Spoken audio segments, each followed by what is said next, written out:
Ouais, ouais. Je voudrais juste revenir sur la notion de compromis parce que, en fait, le compromis, il n'a jamais été possible. Et en fait, admettons que nous ayons face à nous un SOSDEM.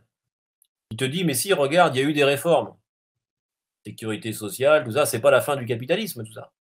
On a fait, je sais pas, on a baissé le temps de travail, on a eu des grands services publics. C'est pas la fin du capitalisme, tout ça. Donc ça a l'apparence d'un espèce de compromis.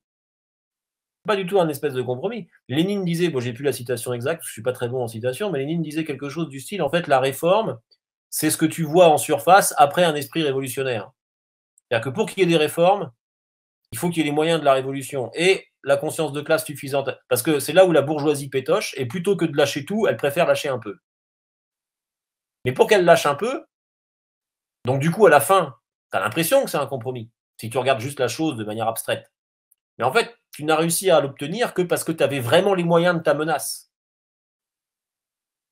Donc l'espèce de négociation à la con, machin, ça n'a jamais marché. D'ailleurs, on le voit bien, hein, depuis qu'on a des syndicats, bon pas tous, en tout cas pas tous les syndicalistes, mais depuis qu'on a des syndicats qui participent à cette connerie, en fait, on perd au fur et à mesure. Pourquoi? Parce qu'on n'a pas les moyens de la menace.